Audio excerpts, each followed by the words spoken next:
Sahihul ibadah. Jadi ibadah yang benar.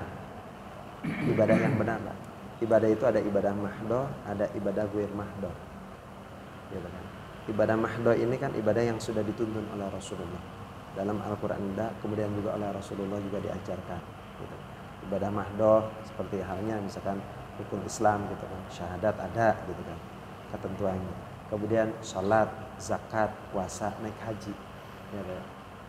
Kemudian termasuk juga diantaranya baca Quran. Waratilil Qur'ana tartila. Baca Al-Quran itu dengan tartil, perlahan, dihayati. Lantas bagaimana supaya tartil? Ya ada hukum atau ilmu tajwidnya. Kita belajar begitu ya. Setelah misalkan udah tartil, udah enak, apa yang harus kita lakukan? Kita pahami Al-Quran ini. Kita lihat terjemahan, kita lihat tafsirnya. Kita pahami, kita amalkan. Seperti itu. Jadi ini kan ibadah-ibadah yang benar, Pak. Tidak berarti misalkan ibadah itu ya ikut-ikutan boleh, di awal ikut-ikutan, tapi kesana jangan hanya ikut-ikutan aja, harus lebih paham juga. Salat berjamaah itu katanya keutamanya mendapatkan 27 derajat gitu kan, lebih utama daripada salat munfarid atau sendirian. Ya wis lah, ngikut aja, ala kadar aja. Beda dengan misalkan orang mempersiapkan diri, Pak. Saya bukan sekadar salat berjamaah, tapi saya pun harus berada di sop yang paling depan. Nah, beda kan? Punya visi, punya misi. Kemudian sudah sop paling depan, apakah saya tidak bisa jadi imam di suatu ketika? Kan imamnya udah tua nih, Pak. Udah batuk-batuk. Udah repot, kadang-kadang datang, kadang-kadang enggak. Maka kita harus bisa menggantikan. Tak gitu. Nah, untuk bisa jadi imam, kan bacanya harus bagus, Pak. Selain bacaan bagus, yang diutamakan itu yang hafiz gitu. Yang hafalnya lebih banyak. Sering kita di masjid kampung itu atau musala kampung ya, bacaannya aduh, kalau dilihat dari tajwidnya kurang bagus. Kita kadang mengkritik, aduh, saya yang belajar tajwid, kemudian dari pondok pesantren Quran, sering belajar ilmu Al-Quran, ngelihat satu udah tua, udah pelo gitu, bacaannya acak-acakan, pengen menggantikan, tapi hati-hati. Semangat kita itu sudah sama belum dengan beliau? Beliau itu 5 waktu hadir. Sebelum kita datang duluan. Jangan Papa, udah nanti dulu, ini bacanya kurang beres saya aja. Hati-hati, kita belum bisa konsisten. Kita harus hargai. Guru saya mengingatkan kepada saya, kalaupun bacaan kita itu lebih bagus, sesuai dengan ilmu tajwid, ilmu Quran bagus, jangan serta-merta gitu itu. Pak, punten, Bapak gantian ya, saya jadi imam. Kecuali beliau misalkan berhalangan, baru kita maju, ya kan? Dan kita itu nggak boleh misalkan menyalahkan, mengkritisi, ngebener Pak, mangap ya Pak, kalau mangap gitu. Yang namanya orang udah tua, ada keterbatasan. Kita pun nggak boleh terlalu mendominasi membenarkan. Kecuali misalkan diminta, Pak Ustadz misalkan, atau Kang Epul, atau Kang Agus, gimana sih itu bagaimana? Antara alif dengan ain itu bedanya baru. Itu kalau diminta. Ataupun kita punya lingkup majelis sendiri, nah boleh gitu. Tapi kalau misalnya ada ustadz, ada kiai, misalkan di belakangnya waladhdallin, nah kita lah waladhdall, nah, kita seakan-akan memenang. Hati-hati nih, hati-hati, nggak boleh. Waladhdall, nanti gimana kalau tersinggung kemudian beliaunya mundur, tarik, maju belah, mono, kan jadi nggak enak. Ya kan, seperti itu. Kita diajarkan. Boleh kita itu membenarkan bacaan itu kalau di majelis. Tapi pada saat ada seorang jadi imam kemudian salah, jangan terlalu kenceng. Cukup di dalam hati aja. Waladhdall gitu. Waladhdall, misalkan pakai ba, harusnya waladhdall gitu. Waladhdallin. Karena nggak belajar tahsin, nggak belajar tajwid gitu, maka bacanya waladhdall, jadi pakai ba gitu. Ya. Juga tidak lantas kita salah seperti itu. Baik Bapak sekalian, itu poin kedua. Dan yang ketiga adalah setelah salimul aqidah, sahih ibadah, kemudian matinul khuluq. Jadi akhlak. Ya, ini kan begitu ya. Jadi matinul khuluq itu akhlak yang kokoh, akhlak yang mulia, akhlak yang kuat gitu, tertanam dalam diri kita. Seperti tadi, pada saat kita lagi sholat, ya ini kan ibadah mahdhah, udah diajarkan bahwa kalaupun dia itu pejabat, kalau datangnya terlambat ya di belakang. Iya kan. Tidak berarti, wah ya saya pejabat, ya saya harus jadi imam. Ya jadi imam ada ketentuannya, ya Ibnu Madowinya. Imam itu misalkan fasyih, gitu kan, memiliki pemahaman ilmu agama yang bagus, lebih bagus ilmunya. Kemudian bagaimana? Hafiz, ya, hafalan Quran lebih banyak, gitu. Itu ideal. Maksudnya ada ketentuannya. Ini kan mahdhur. Kemudian apalagi? Ya lebih tua lah, lebih senior. Lantas kalau misalkan ini tidak lebih tua, masih muda, yang penting disepakati bahwa ini anak muda ini lulus pesantrennya misalkan di Tebuireng atau di Jombang atau misalkan di Gontor, hafalannya bagus, kemudian tajwidnya bagus, pemahaman agamanya bagus, ya kita dorong, gitu kan sebagai imam. Orang tua ya memberikan kesempatan, gitu. Jadi memberikan kesempatan kepada anaknya, itu kan madah, gitu kan. Kemudian rukun-rukunnya benar, itu kan yang ditentukan. Nah, tapi misalkan ada adabnya juga, matinul khuluq, akhlaknya. Bagi orang muda, kalau misalkan itu lebih dominan orang tua, maka kita dorong. Nah, orang tua juga harus nyadar bahwa oh iya ada anak muda, saya udah tua. Suatu ketika mangkat kan gitu kan, nggak ada bang, anak muda ini harus tampil. Berikan juga dorong. Ini gitu kan, adabnya seperti itu, etikanya. Yang misalkan begini. Khutbah orang tua, mengumumkan Jumat orang tua, yang azan orang tua, qomat orang tua, yang jadi imam orang tua. Anak mudanya kapan dikasih kesempatan? Kasih dong kesempatan. Maksudnya orang tua juga ada adab. Kasih kesempatan, regenerasi. Anak muda harus ikut manut kepada orang tua. Ya. Gimana pun seperti tadi, misalkan bacanya belum benar, tapi paling rajin, ya nggak apa-apa hargai. Suatu ketika batuk-batuk sakit katanya, Pak Kiainya ataupun Pak Ustadznya gitu, atau sesepuh yang biasa jadi imam batuk-batuk, sebatuknya 2 minggu. Kalau ngimamin pasti nggak bisa selalu batuk, ya anak muda kan. Itu pun kalau dipersilakan, nah ini kan dengan adab dan akhlak. Dan sekali lagi, akmalul mu'minina imanan ahsanul khuluqa, orang mukmin yang sempurna imannya itu yang paling baik akhlaknya. Jadi ukuran kesempurnaan iman seorang itu akhlaknya baik. Akmalul mu'minin imanan ahsanul khuluq, orang mukmin yang sempurna iman yang paling baik. Pastikan orang yang akhlaknya baik itu kesempurnaannya bagus. Jadi saling berkaitan antara keimanan dengan akhlak. Makanya ada pelajaran dulu itu akidah akhlak. Ini saling berkaitan. Akidah menghasilkan akhlak yang bagus. Akhlak yang bagus ini pasti didasari dengan akidah yang kuat, akidah yang kokoh, gitu. Pemahaman yang sangat bagus kepada Allah Subhanahu wa taala. Gitu ya Bapak sekalian. Dan panjang lagi kan berbicara tentang akhlak. Sampai suatu ketika saya ikut pengajian Pak, di subuh hari seorang profesor Kiai Haji mengatakan bahwa Rasulullah orang yang sangat tawadhu. Kita begini Bapak sekalian, saya mempelajari gimana sih tawadhu itu, rendah hati ya. Kita merendah gitu di hadapan orang-orang yang lebih senior dari kita. Kalau konsepnya itu lama ya Pak, berat. Rendah tuh kayak gimana sih merendah? Ternyata Rasulullah itu punya konsep berbeda. Rasulullah itu dalam hatinya, mindsetnya Rasulullah itu tidak merasa lebih daripada yang lain. Coba kalau misalkan dibegitukan, dibalik. Jadi di lingkungan kita itu harus tawadu gitu, memaksakan gitu. Tapi Rasulullah itu dari hatinya tidak punya rasa lebih daripada yang lain. Bayangkan, sekelas Rasulullah tidak memiliki rasa lebih tinggi, lebih baik dari yang lain. Mas, ya. Si Mas yang ini ya? Iya. Newcomer. Pak Epul juga ini Luna, Pak. Ya. Jadi gitu ya. Jadi bab tawadu ini saya membaca tawadu kan rendah hati gitu. Handap asor bahasanya begitu. Kita tidak sombong, tidak takabur dan sebagainya. Selalu dipaksakan seperti itu konsepnya. Itu saya belajar berusaha untuk seperti itu berada berat. Apa sih sebenarnya yang membuat Rasulullah itu begitu tawadu gitu, begitu disegani karena kerendahan hatinya gitu.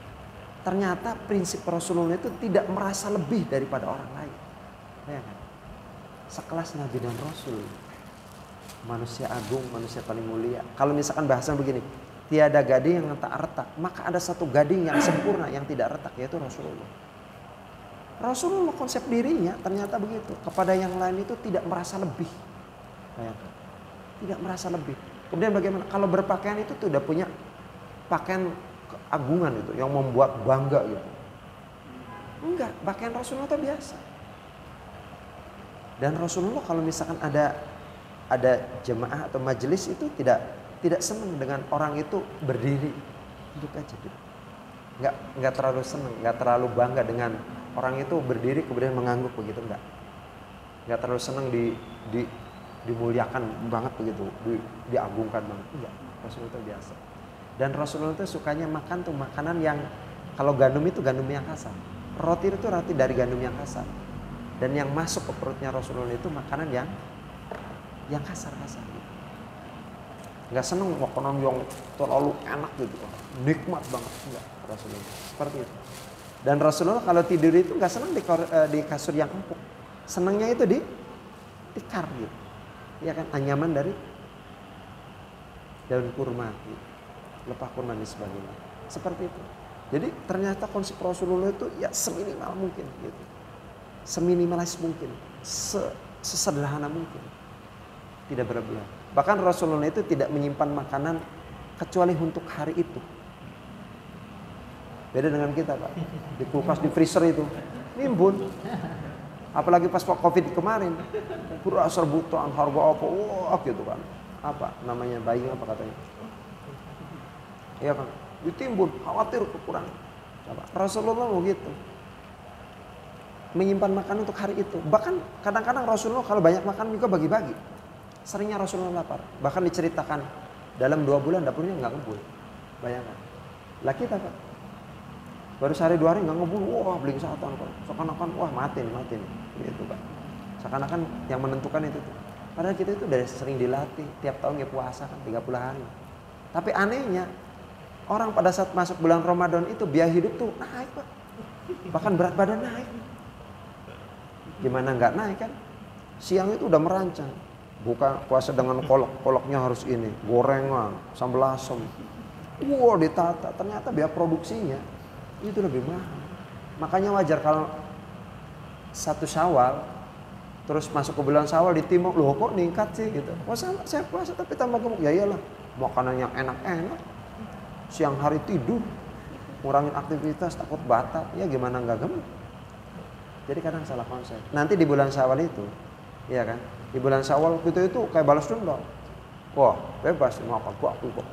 Perut kita yang tidak siap, bermasalah, sakitlah perut. Karena tadinya pola makan itu sudah teratur. Dengan apa? Dengan ya dini hari sahur, kemudian siang berpuasa, kemudian maghrib berbuka, ya. Kemudian kita kayak olahraga tuh, gerak apa? Tarawih, gitu. Qiyamul Lail, iya kan? Walaupun loyo-loyo juga dipaksakan karena ada keutamaan. Setelah itu kita istirahat tidur. Polanya udah teratur. Giliran 1 Syawal, ya kan? Idul Fitri, wah ini ada sprit, gitu. Ada orsan, gitu. Ada tape ketan, lep gitu. Ada bolu, wah panggang, lep. Ada bakar ayam, ada opor, ada daging, wah masuk semua Pak. Di sini yang nggak siap. Tadinya udah terpola, di sini nggak siap. Makanya apa? Iklannya tuh pada saat Syawal itu buat mencret semua. Buat sakit perut, mencret. Udah tahu polanya kayak gitu orang kita. Nggak nyadar bahwa kemarin-kemarin itu udah dipolakan bagus, sangat teratur. Tapi pada saat masuk di Syawal, wah kayak orang dendam, balas dendam. Gitu kan. Ada ini, ada kacang asin, kacang wah segala macam. Pedas sambal asam, blok. Jadi di sini pencernaan kita kacau. Makanya yang laris itu obatnya biasa obat mencret, obat sakit perut, muah, kembung dan sebagainya, itu paling laku. Nah kayak gitu Pak. Jadi kita harus hati-hati dengan makanan. Ini juga kaitan sama adab ya, sama akhlak. Iya kan? Iya kan? Kulu wasrobu wala tusrifu. Makan ini dan jangan berlebihan. Adab kan ini diajarkan. Ya Rasulullah seperti itu, konsep Rasulullah menjadi orang yang tawadu itu mengajarkan tawadu itu karena memang dalam konsep dirinya tidak merasa lebih. Beda sama kita, wah ira bacaannya kacau balau udah makanan gitu kan. Misal gitu ya. Baru segitu aja, baru 3 rakaat aja, tarawih udah duduk aja. wah seakan-akan nggak ada dalam diri Rasulullah itu merasa lebih. Dan Rasulullah itu menyimpan makanan pun hanya untuk hari itu. Rasulullah tidak punya baju yang mewah gitu. Dan Rasulullah kalau ada makanan berbagi. Kemudian tidur pun ya di alas, apa namanya, tikar yang sangat sederhana, nggak senang di kasur. Makan makanan gandum yang kasar. Itu Rasulullah seperti itu. Makanya manusia yang paling dikenang oleh sejarah dan paling komplit dicatat dalam sejarah itu Rasulullah. Bapak sekalian, sahabatku, itu mungkin 3 poin ya tentang bagaimana kita membentuk karakter muslim sejati. Dari salimul akidah, kemudian sahihul ibadah, matinul khuluq gitu ya. Jadi selain akidah yang lurus, yang bersih, yang salim ya. Kemudian apa lagi? Ibadah, sahih ibadah yang sahih. Silakan pelajari fikihnya, bagaimana sempurnanya salat, bagaimana sempurnanya baca Al-Qur'an, bagaimana sempurnanya wudu, itu kan sahih ibadah akan mempengaruhi kita. Kalau kita menyempurnakan dengan ilmu, insya Allah. Pada saat wudu pun jangan begini Pak, jangan kayak anak TK. Wudu itu asal basah Pak, asal masuk ke tempat wudu, cek. Celana enggak digulung, iya kan? Kemudian yang namanya apa, keran juga cebrot tuh, full. Padahal ini mubazir kan? Kalau misalkan dinilai dari sisi apa, akhlak gitu kan, iya kan? Nah ini apa namanya, boros ini, pemborosan, cebrot gitu. Waduh, apa tuh? Luar biasa. Ya, sahih ibadah, matinul khuluq. Nah, akhlak. Jadi akhlak yang kokoh, akhlak yang kuat, akhlak yang bagus, akhlak mulia. Gitu. Innamal bu'itsu liutammima makarimal akhlak. Semuanya Rasulullah itu, sungguh aku diutus ke muka bumi ini untuk menyempurnakan akhlak. Misinya akhlak. Dan akmalul mu'minina imanan ahsanul khuluq. Orang mukmin yang sempurna imannya, yang paling baik akhlaknya. Jadi gitu katakannya kepada orang tua, kepada anak-anak. Jangan sangka Bapak-bapak sekalian, anak-anak kita walaupun baru lahir, masih kecil, lantas kita anggap Ira baru apa? Kamu anak ololeho kalau bahasa Sunda, anak yang masih ingusan. Jangan anggap bahwa dia itu orang yang nggak tahu apa-apa, makhluk yang di bawah kita secara prestasi. Bisa dikatakan secara ruh mungkin dia lebih tua Pak. Iya kan? Iya kan? Energinya dia bisa jadi ini tuh kedepannya ini lebih hebat daripada kita. Maka kita harus hargai. Saya ke anak-anak itu tidak menganggap bahwa dia kamu masih anak-anak nggak tahu apa-apa lagi. Jangan demikian. Ada anak-anak kalau kita amati, potensinya ternyata usia dia, saya tuh belum apa-apa, tapi dia udah pintar. Maka itu potensi itu harus kita hargai. Kita harus hormati dia, kita harus hargai dia. Ya bahasa seperti itu. Kan begini, Rasulullah itu kan lahir di muka bumi ini lebih dulu mana dengan Nabi Adam alaihissalam? Ya jelas Nabi Adam. Tapi ternyata nur atau ruhnya Rasulullah Muhammad SAW tercipta sebelum penciptaan langit dan bumi. Bayangkan. Ya, sebelum penciptaan langit dan bumi. Bahkan mungkin sampai apa? Surga atau alam itu. Yang dimana di situ Nabi Adam diciptakan. Penciptaan alam semesta, langit dan bumi itu jauh di belakang. Artinya sebelum penciptaan langit dan bumi, Rasulullah nurnya, ruhnya itu diciptakan lebih dulu. Baca dalam hadis qudsi bahwa penciptaan nur, ruhnya Rasulullah Muhammad sebelum penciptaan langit dan bumi. Bayangkan kalau Rasulullah Muhammad SAW nurnya, ruhnya tidak diciptakan, lantas akan diciptakankah langit dan bumi? Itu pertanyaan. Nah ini jadi bahan perenungan kita bahwa kemuliaan Rasulullah diutus ke muka bumi untuk menyempurnakan akhlak. Kita jangan sampai Ira anak kesapa, Ira mau baca cilik, kamu mana kecil. Jangan demikian. Tapi kita ajarkan gitu kan. Apa namanya? Contoh teladan kita. Sebagaimana teladannya Rasulullah kepada siapapun, termasuk kepada binatang, kepada tumbuhan. Rasulullah itu orang yang paling sangat menghargai. Gitu. Mungkin itu yang bisa disampaikan, barangkali silakan ada sesi yang bisa ditambahkan oleh Pak HPS, bagaimana yang lain, Pak Agus, Mas Dani ataupun Pak Ekul, dan Pak Hinto. Silakan mungkin itu bisa disampaikan untuk sesi ini. Pak HPS barangkali menambahkan Pak tentang karakter pribadi Muslim sejati. Assalamualaikum warahmatullahi wabarakatuh. Assalamualaikum warahmatullahi wabarakatuh. Jadi merujuk pada surat Al-Isra, surat ke-17 ayat 84. Kul ya'malu ala syakilatih.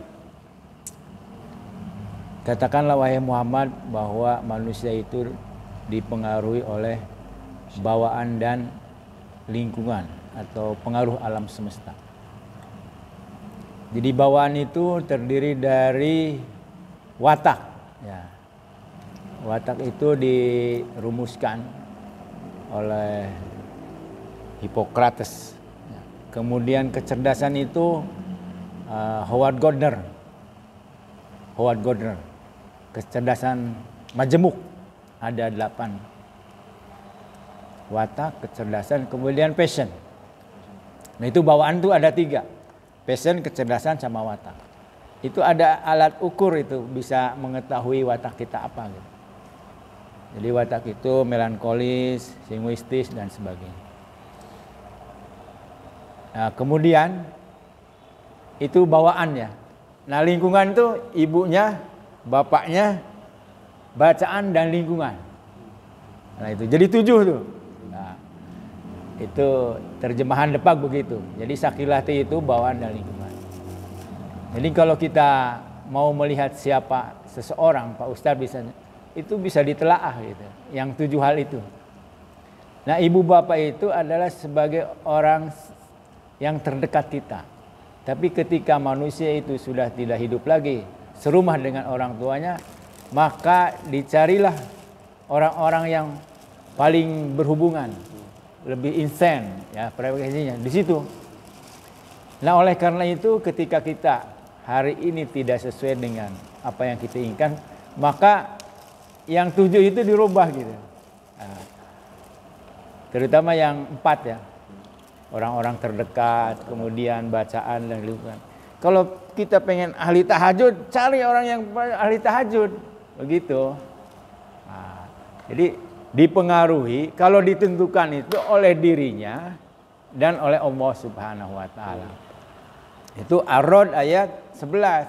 Innallaha la yughayyiru ma biqaumin hatta yughayyiru ma bi anfusihim. Itu ayatnya dibaca oleh orang Indonesia tapi yang melaksanakan Korea Selatan, Pak.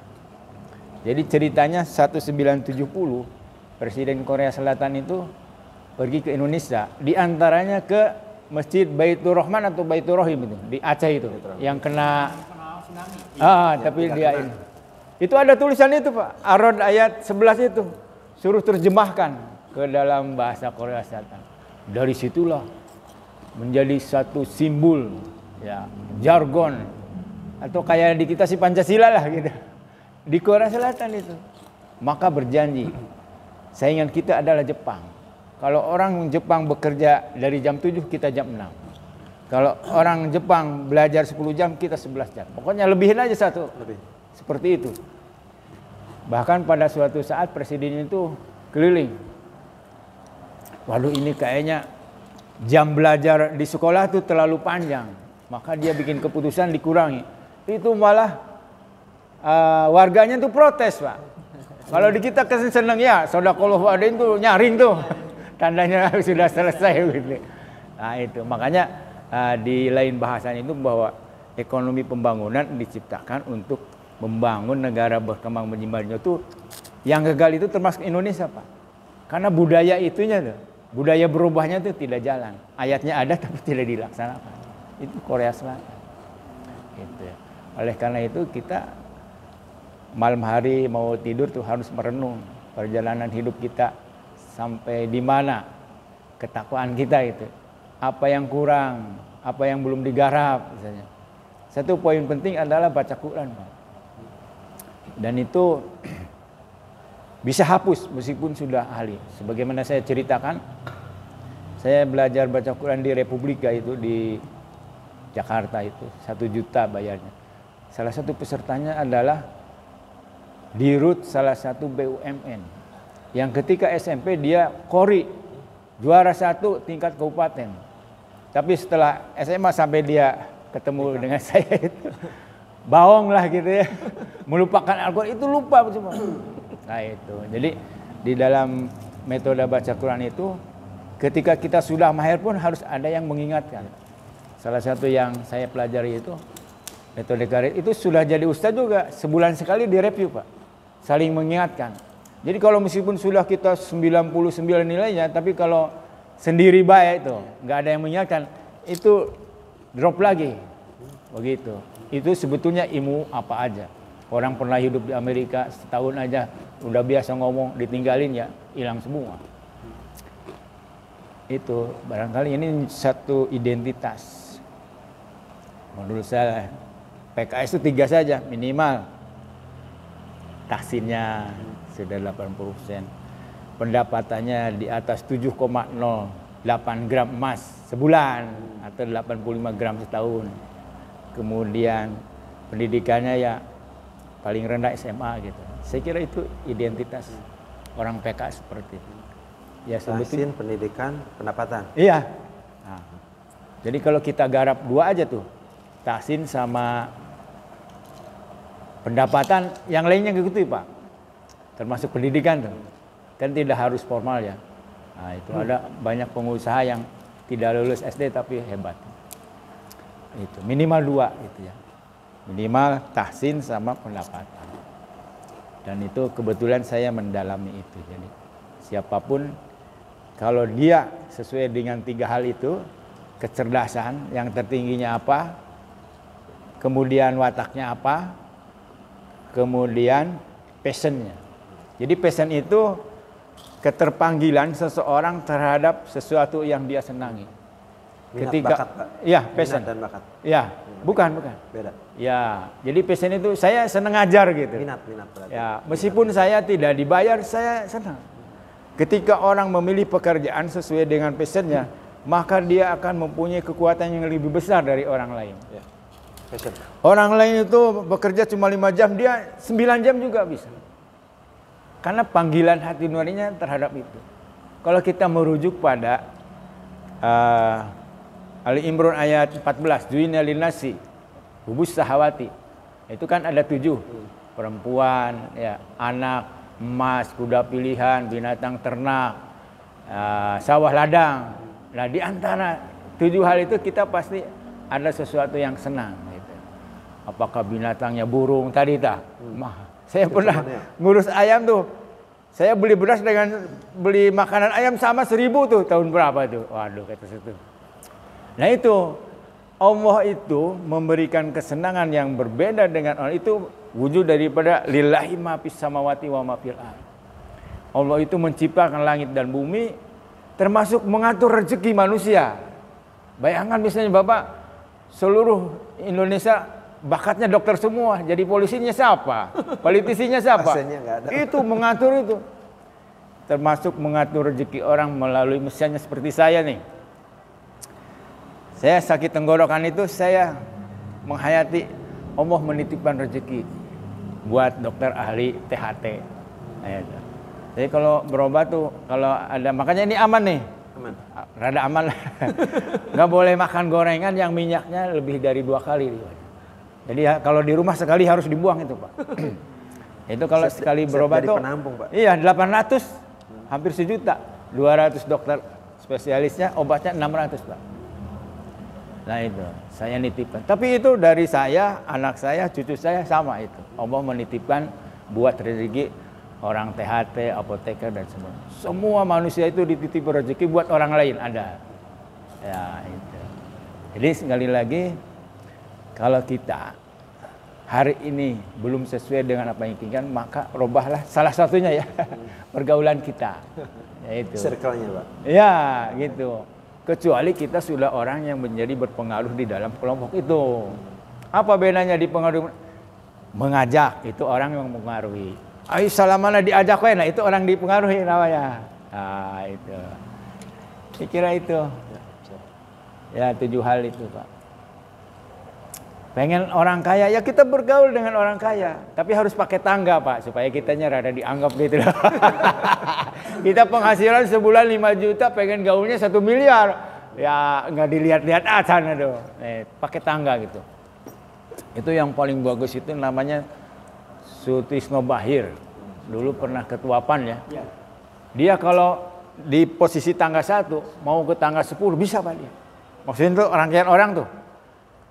Orangnya di tangga 10, dia di tangga 1. Dia ke tangga 2 dulu komunikasi terus gitu dalam waktu yang cepat dia bisa. Itu satu keahlian itu. Itu kadang-kadang ya ada ya orang seperti itu. Dan kita harus memang evaluasi diri itu. Wal tardung nafsu maqadabat tigot ya. Nah, itu surat Al-Hasr ayat berapa ya? Bahwa hari esok itu harus lebih baik dari ini. Nah itu. Meskipun itu tujuannya akhirat, tapi kan akhirat itu kan hari ini. Itu. Kadang ada orang yang terasanya tenang, bahagia, tapi dia tidak punya keinginan untuk meningkatkan diri gitu. Masalah. Iya, kata Prof. Joseph itu, orang sukses itu pasti diuji oleh ujian yang terberat. Ya seperti kita ujian aja, semakin berat ujiannya kan berarti statusnya semakin tinggi. Saya kira itu Pak Ustadz. Siap. Sebagai pengantar diskusi. Terima kasih. Mungkin barangkali ada yang ingin ditambahkan Pak Gus. Saya sepakat dengan Pak HPS, tapi di dalam dunia ini Allah itu setiap supaya menunjukkan kekuasaannya itu pasti ada anomali.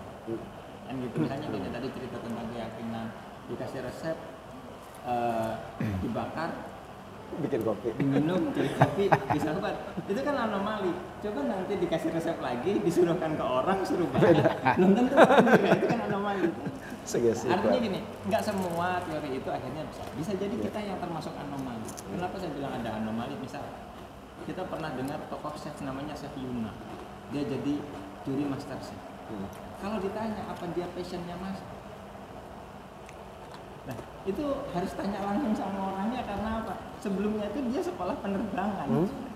Sekolah penerbangan di Amerika, orang tuanya bangkrut, jangankan mau lanjut sekolah penerbangan, mau pulang ke Indonesia nggak ada duit. Akhirnya kerja di restoran di Amerika.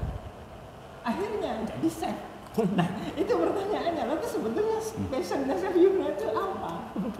Itu contoh pertama. Yang kedua misalnya kayak Ustadz Dasar Latif, dia 3 kali daftar tentara, ya kan? Nggak lolos. Habis itu daftar kedokteran, nggak diterima. Diterimanya di komunikasi, fisik, ya kan? Nah di Makassar. Akhirnya jadi ustadz, jadi penceramah. Nah, dia sempat marah sama Allah. Ya Allah, saya tuh mau jadi dokter, saya tuh mau jadi dokter. Allahnya cuek aja ya? Ya? Marah sama Allah, Allahnya cuek aja ya? Ya Allah cuek aja, nggak denger juga. Makanya Allah nggak denger, tapi kan ya, karena gini, terjawabnya setelah itu.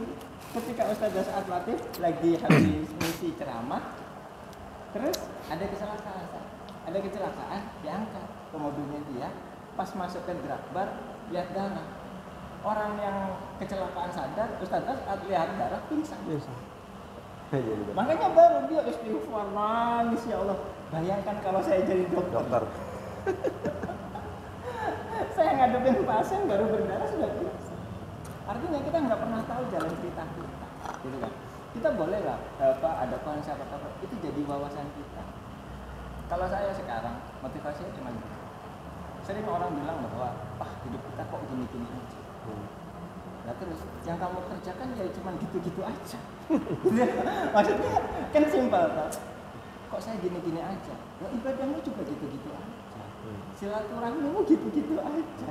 Sirkamu ya gitu-gitu aja, gitu loh.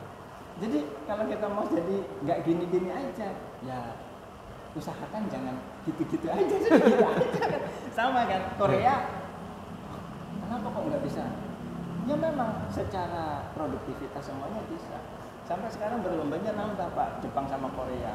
Tingkat bunuh dirinya tadi Jepang tertinggi, sekarang Korea udah mau mulai nyalip gitu Pak. Akidahnya tertinggal Pak. Jadi kebagusnya ya, jadi bukan cuma yang di sisi yang di situ. Nah makanya tadi kalau yang disampaikan sama saya tentang mental ya di situ gitu. Kita ada anomali. Jadi kita supaya tidak kayak saya. Kalau saya ditanya, saya suka pertanian mulai kecil. Tapi sama Allah nggak pernah ditakdirkan saya tuh punya sawah, punya kebun, belum pernah. Sampai sekarang di pasar raya kebun pasar juga belum pernah. Nah terus saya mau memaksakan diri dengan passion saya, nggak bisa. Saya mulai gini, saya kuliah di Fakultas Pertanian karena saya suka pertanian. Tapi dunia waktu itu zaman saya kuliah, saya tidak pernah tahu bedanya politeknik sama S1. Ya kan? Saya lemah ilmu dasar fisiologi, biologi, kimia, saya lemah. Tapi saya suka pertanian. Begitu masuk kampus S1, semuanya masuk laboratorium. Belajarnya di kampus, diktat, materinya semua itu. Nggak pernah terjun ke lapang. Saya nggak pernah tahu tanaman tembakau, kopi, kakao, nggak pernah teori tahu. terus ya? Saya tinggal di kota. Nah, praktek nanti Pak, semester 5 baru praktek. Teori dasar dipakai dimulai sama semester 1. Di depan kosan saya tanaman tembakau, saya nggak tahu, tapi saya udah pernah kuliah. Nilainya sudah keluar, tapi tanamannya ada di depan mata saya nggak tahu. Gitu loh. Ya kan? Kalau saya ditanya apa itu passion saya suka. Saya kalau suruh ngurusin pertanian, saya pernah ngurusin kebunnya kakak saya waktu di Kendari itu, suruh bakar sampai 30 hektar. Saya ngukur, saya apa seharian, saya senang. Gitu loh. Padahal itu hutan. Ya, saya setuju bahwa ada passion. Tapi apakah terus akhirnya passion itu jadi profesi? Belum tentu. Gitu loh. Cuma itu masalahnya, gitu kan. Jadi nggak terus akhirnya, saya passionnya di sini terus memaksakan diri.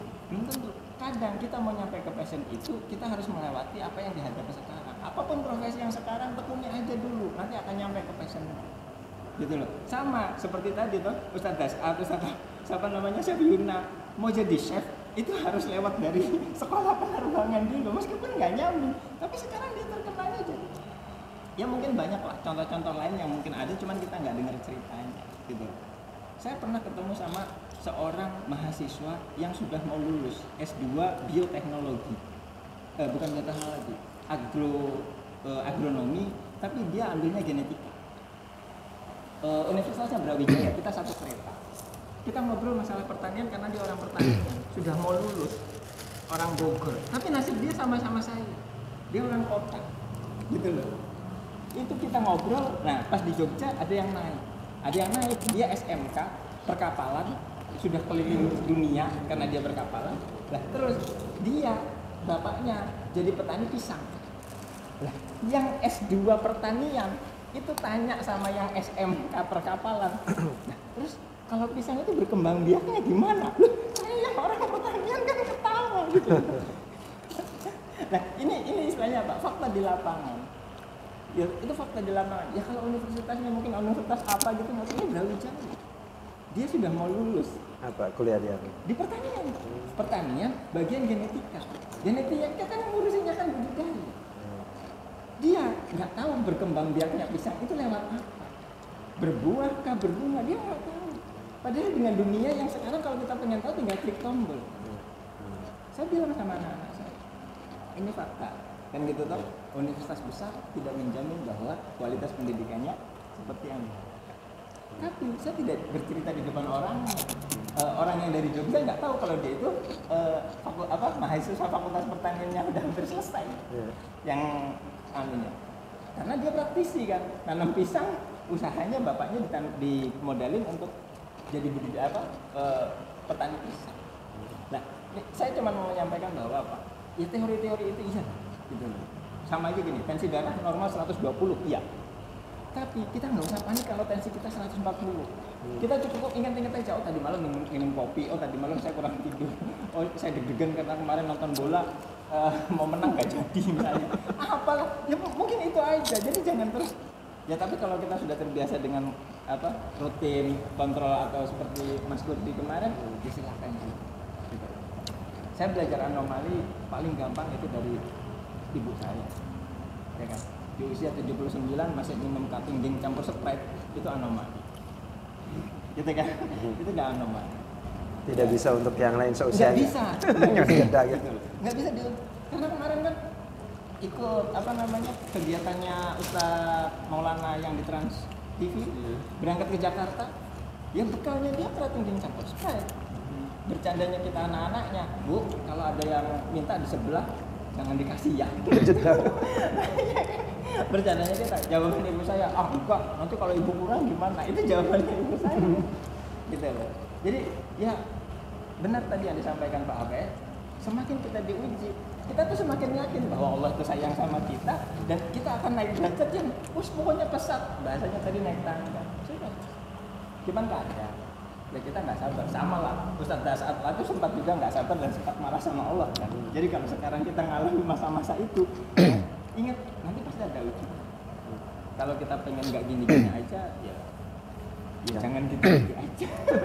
Gitu, Ustadz. Siap. Jadi begini Pak, itu namanya ada acceptance, Asep pengecualian, ilah dalam bahasa Arab semua. Itu ada profesor doktor genetika suami istri, anaknya idiot. Ilah. Ilah itu. Jadi Allah ingin menunjukkan bahwa dia itu berkuasa. Begitu. Tidak mutlak Pak, biasanya juga tidak mutlak. Begitu. Jadi ini juga kalau rektor IPB ya Pak Arif itu nggak ada itu bakat begitu. Tapi kan kalau bakatnya kecil supaya besar itu capek kita. Gitu. Jadi kalau kita melawan anugerah yang diberikan oleh Tuhan, energinya harus besar. Itu yang namanya Habib Rizik, orator menggebu-gebu. Itu kata Munawar, kalau dia sudah pidato di depan masa banyak, itu 14 hari pas sakitnya. Karena seluruh energi dia kerahkan itu. Begitu. Nah ini, kemudian data menunjukkan bahwa lembaga itu menentukan 70%, bukan 100%. Artinya kalau kita sekolah di lembaga yang bagus, apakah kita termasuk yang 70 atau 30? Nah, begitu sebaliknya. Ada kekuatan dirinya. Misalnya JK itu bukan, meskipun dia pernah di ITB, bukan lulusan UI, UGM, ITB, tapi kemampuan dirinya itu termasuk yang 30% begitu. Kalau kita mau buktikan lagi, menteri itu 80% lulusan 3 perguruan tinggi Pak. ITB, UI sama ITB, UGM. sama UGM itu minimal 70%. Sepanjang dari zaman Pak Harto. Pak Harto itu kan kabinet Jaken, orang pekerja ahli dari situ. Jadi orang tersaring kan masuk ke situ, nggak semua bisa masuk begitu. Jadi kalau misalnya pasti ada kekecualian. Jadi hasil penelitian begitu. Hasil penelitian juga menunjukkan bahwa sukses seseorang itu ditentukan 90% motivasi dan 10% kecerdasan. Intellectual question. Jadi Bapak kalau nggak percaya bikin penelitian lagi. Itu yang menjadi doktrin di GO Pak. Artinya apa? Hei kalian meskipun IQ-nya tidak hebat, tapi kalau motivasinya besar bisa lulus begitu. Dan itu hasil penelitian. Jadi kalau yang mutlak. Nah ini kalau Bapak ini alirannya rektor IPB. Iya, IPB Pak Arif itu. Itu sekarang nggak ada. Ya, selama orang mau menekuni fokus gitu ya, mau apa aja silahkan pilihannya gitu. Makanya dia menghargai ketua OSIS meskipun bodoh. Itu tanpa tes Pak.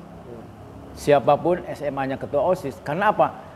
Menurut pemikiran dia sudah teruji dia terpilih menjadi pemimpin. Nah, SMA 2 aja Pak, kota Cirebon nih, SMA 2. Itu yang semua kota OSIS, ketua OSIS tuh akademiknya kecil Pak, 90%. Itu. Tapi dia sudah pemimpin begitu. Bagaimanapun prosesnya sudah teruji pada. Teman saya itu ketua OSIS, supir angkot Pak. Iya. Tapi adik tingkat saya itu presiden PKS Pak. Adik tingkat 1 tahun persis. Dia bukan ketua OSIS, bukan apa di sekolah. Tapi dia masuk STAN. Nah STAN itu banyak menolong orang. Seperti Sudirman Said, Helmi Yahya, itu orang-orang miskin yang diselamatkan melalui lembaga syariatnya itu STAN itu. Jadi kalau punya kecerdasan tinggi meskipun miskin, nah di situ ditolongnya. Harusnya lembaga zakat itu hadir untuk itu Pak. Jangan hanya ngandalin negara gitu loh. Itu kalau menurut saya. Itu ya. Jadi tetap Pak, Bapak juga benar, tapi persentasenya sekian persen begitu. Begitu. Dan perjalanan misalnya Jamil Azaini barangkali kenal. Itu melalui proses pekerjaan yang rubah-rubah.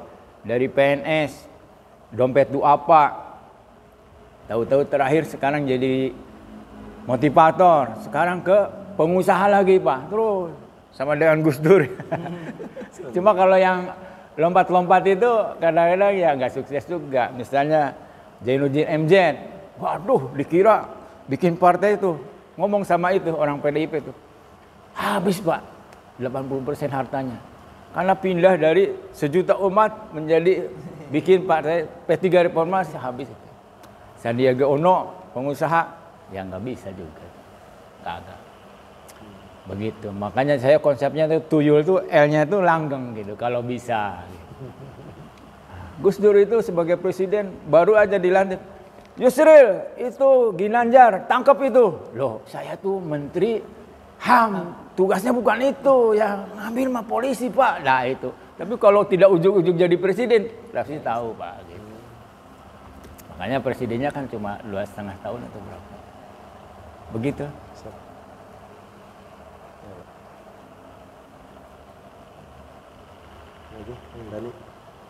Oh iya ini barangkali kenalan. Atau Bapak sudah hafal ini ya? Dari Saya sudah kenal. Tidak. Kenalan Mas Riki. Ada yang kemarin kan diundang sama Mas Edi yang dimasukkan ke grup sama Mas Edi itu kan 2. Mas Dani sama Mas Riki. Nah, Mas Dini kan Bapak yang diundang saya itu kan? Bukan? Oh bukan? Ini. Hah? Ini yang diundang. Oh, Bapak, iya. Saya rumahnya dekat DPR Derajat. Ibrahim. Mas Narko. Oh, Mas Ao. Iya, iya. Pernah ketemu 3 kali sama Bapak. Oh, iya. Di Pak Ibrahim, apa di Mas Ao? namanya siapa Mas? Saya Riki, Arikin. Ya. domisilinya di Jabar Baik. Dan semua Islam. Ini, kenal? Profesinya ini apa? Ini Iya. produksi. Iya. Produksi ya. Oh, luar biasa. Kemasannya memang besar apa? Ada yang kemasan kecil? Kemasan kecil, Yang 2000, yang 1000? ya yang 2000-an. 2000. Lagi belajar.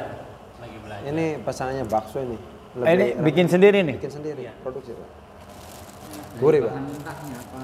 Iya, dari mulai tepung kita adonin. Ini cocok untuk musim hujan Pak. Cuma bentuknya Ngambang masih sih kalau misalnya banjir. Iya bisa ngambang gitu kalau rasanya Cuman ya itu bisa. kalau pas musim hujan dia susah jemurnya. bikinnya sebelum hujan. Musim hujan tapi dia mau jemur. Well, cemilan musim hujan cocok ini. Jadi pas banjir ngambang, ikut ngambang. Iya, iya.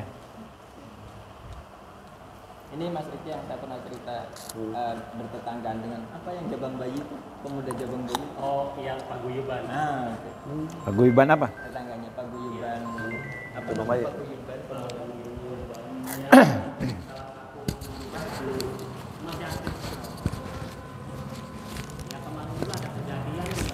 Ah, siapa?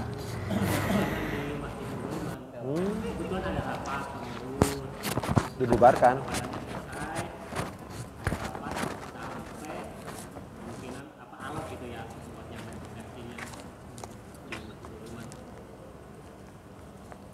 Beritanya dari Pak Ami, saudara Pak Ami. Sesuatu gitu kan, ada kegiatan ini gimana? Kan masing-masing pengurusnya itu udah sibuk aktivitas yang senior. Jadi buat ngarahin ke juniornya itu masih belum ketemu waktunya gitu, masih belum ketemu waktunya. Mau cocoknya hari apa? Karena musyawarahnya itu Panjang. melebihi jam 12, masih awal gitu ya. Rame gitu. Bubarin. Rame. Karena rame di dalam masjidnya gitu, kayak debat enggak? Enggak deh. Mungkin dilihatnya dari luar, kok ada orang di masjid gitu ya. Nah, padahal udah diterangin sama teman-teman saudara kami. Ini ada buat perencanaan kegiatan belum selesai dan kita udah izin sama yang DKM, kebetulan sama yang marbotnya juga, sama RT-nya juga buat pakai masjid. Malam Senin ini ada kegiatan ini. Kebetulan buat rencanain mungkin ada sambutannya juga dengan 17 Agustusan gitu ya, mau ada kegiatan apa lagi gitu. Masih belum ketemu jalan apa sih ketemunya gitu antara yang seniornya itu dibubarin secara paksa. Sempat hampir terjadi Bentrok. bentrok gitu ya. Padus patas tadi mulut dulu. Tapi yang membubarkan warga situ, apa enggak kenal? Cerita Iya, kan warga situ. kenal. Saling mengenal Mas antara yang di dalam masjid. Iya, saya kenal. Cuma kan Terprovokasi oleh apa ya ceritanya? kemarin Dianggap diajakin apa? sama apa yang irmas-irmasnya itu gini aja Mas, kalau misalnya masnya ngeduganya seperti itu, ikut aja kegiatan kami di sini. Iya. Gitu kan. Ya saya juga emang nyaranin gitu, ajakin aja anggota paguyubannya ikut. Minimal ya Tahu gitu ya. makan ngopi-ngopi bareng gitu lah minimal gitu ya. Kalau misalnya nggak ngikutin marabanannya ya di luar duduk bareng gitu kan, duduk bareng. Tapi ya mereka enggaknya itu karena bersehubungan dengan kajian agama. Oh. Kajian agama. Kalau misalnya berhubungannya dengan masalah proyek yang menghasilkan uang, pungli-pungli, tarikan-tarikan ke masyarakat gitu. Semangat Itu mereka. Semangat. Berarti ini yang pasti yang membubarkan ini tidak terlibat di kegiatan masjid kan, bukan Iya. ini apa, bukan ahli masjid gitu. Hampir rata-rata yang anggota paguyubannya ini emang Orang luar masjid. bukan orang masjid gitu. Iya, iya. Orangnya mas. Ya saya juga sempat bentrok masalah jalan yang dekat rumah saya protes karena dilalui mobil proyek besar gitu ya. Saya udah saranin sebelum dikelola sama mereka itu sama yang punya proyeknya itu pakai mobil kecil, bak kecil. Ketika sama paguyuban dipaksakan karena Volumenya pegang banyak. truk, gitu. Keuntungan mereka lebih. Keuntungan mereka Ngangkut lebih. apa? Dipaksakan masuk gang Ya, kecil. bawa apa barangnya? Bawa split, batu, pasir gitu kan, tanah. Tapi yang pasti paguyuban ini bukan ahli masjid lah gitu. Jauh dari masjid. Iya. Iya ya, paham. Dan untuk diajak dialog susah. Selalu misalnya Asli Sunyaragi. Itu paguyuban. Oh, Jabang Bayi. Ya maksudnya masih warga Sunyaragi gitu. warga Iya, Pak. sangat sulit diajak dialognya. Mas